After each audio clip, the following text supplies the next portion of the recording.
आज क्रांतिकारी पत्रकार परिषद का पद ग्रहण किया गया यहाँ पे जनपद जौनपुर के तरफ, किस प्रकार से यहाँ बैठक हुई और कौन कौन से पदाधिकारी का चयन किया गया?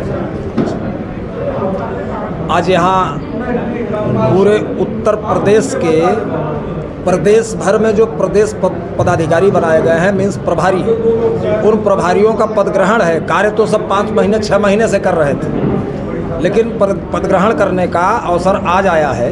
पूरे प्रदेश के यहाँ साथी उपस्थित हुए हैं। सम्मानित बृजनाथ तिवारी जी, सम्मानित दीप नारायण सिंह जी, सम्मानित मृत्युंजय चौधरी जी लखीमपुर, बाकी गोरखपुर के थे ये लोग। आजमगढ़ से सम्मानित AK सिंह जी और जौनपुर से सम्मानित श्रीधर तिवारी जी और मंडल अध्यक्ष गोरखपुर सम्मानित आर्यन ओझा जी, लखनऊ मंडल के सम्मानित अनिल त्रिपाठी जी और हमारे एक साथी शायद चले गए, वाराणसी मंडल के अध्यक्ष जी चले गए हैं। माने कुल मिलाकर के 15-16 प्रादेशिक प्रभारियों का शपथ ग्रहण आज हुआ है।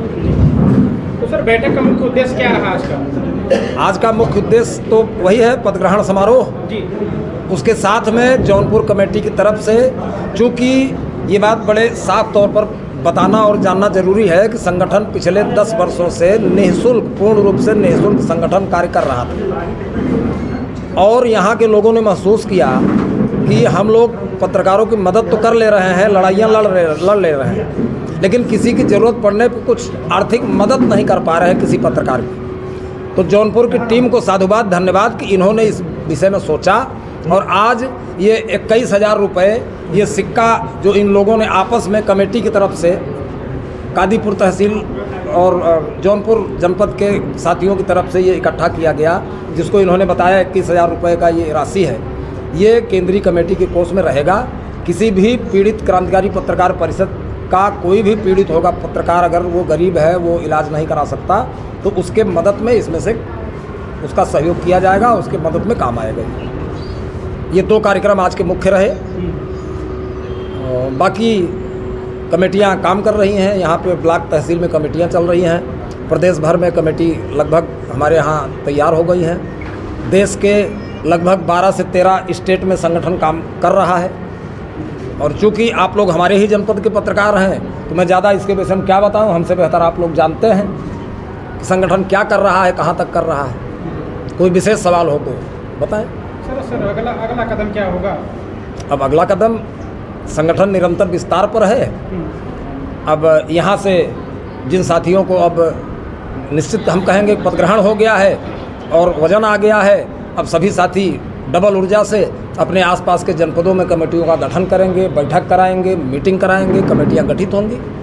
उत्तर प्रदेश में जब सब सारी कमेटी बन जाएगी तो फिर लखनऊ में एक बड़ा कार्यक्रम होगा। सर, आए दिन पत्रकार की धमकी मिलती है, क्या मतलब इस संगठन के माध्यम से क्या उनको दिया जाएगा? देखिए, छोटे मुँह बड़ी बात, अभी मैं ये नहीं कहूँगा कि धमकी का जो है उसका प्रत्युत्तर हम लोग धमकी देंगे। हम धमकी देने वाले उस व्यक्ति के खिलाफ लामबंद होंगे। सभी पत्रकार एक दूसरे पत्रकार की मदद में खड़े होंगे। उसकी जायज़ मांग को, उसकी जायज़ बात को अपने ढंग से, सिस्टम से उसको मनवाएंगे, उस पर दबाव बनाएंगे। वो अधिकारी नहीं सुनेगा, उसके ऊपर जाएंगे। जिले के लोग इकट्ठा होंगे, प्रदेश भर के लोग होंगे, देश भर के लोग इकट्ठा होंगे। उनको सफलता मिलेगी ही मिलेगी, इसमें कोई दो राय नहीं। सर, आज प्रदेश प्रभारी का कार्यभार आपके कंधों पर सौंपा गया, तो किस प्रकार से क्रांतिकारी पत्रकार परिषद की आगे की कार्य चलेगा? देखिए, आज जो ये क्रांतिकारी संगठन तैयार किया गया है सिर्फ भ्रष्ट अधिकारियों के लिए, कि हमारे पत्रकारों पर जो आए दिन गंभीर आरोप लगते हैं, क्योंकि हमारे जब पत्रकार भ्रष्टाचार का उजागर करते हैं तो अधिकारी उसको जेल भेजने की कोशिश करते हैं।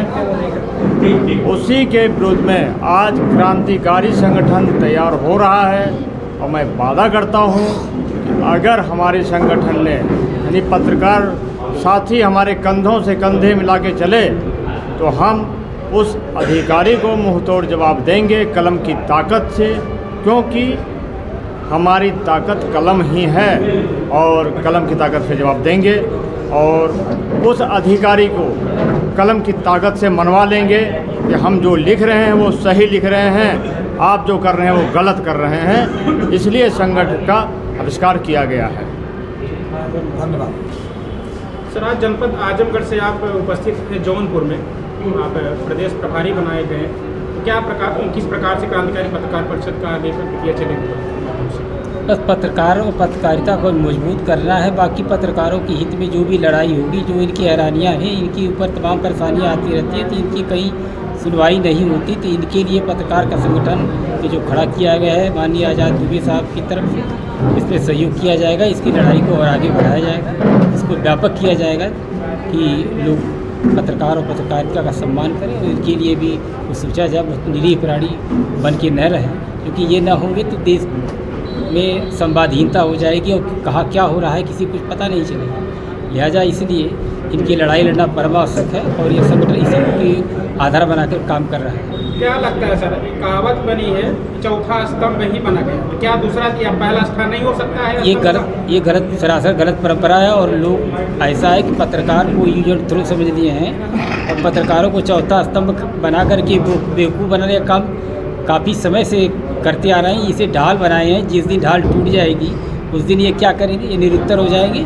वास्तविकता तो ये है, तो इनको कहने में शर्म आती है। ये प्रथम स्तंभ होना चाहिए और इनको इनकी बाकायदा इनकी सिस्टम होने चाहिए, जो इनको सुविधाएं मिलनी चाहिए, इनकी व्यवस्था होनी चाहिए। पत्रकार कोई गुलाम या किसी का दास नहीं है, ये अपनी जान हथेली पर रख के रात दिन काम करता है, तो इनके लिए भी कोई व्यवस्था होनी चाहिए। इनके भी बाल बच्चे परिवार हैं कि नहीं है, तो इनका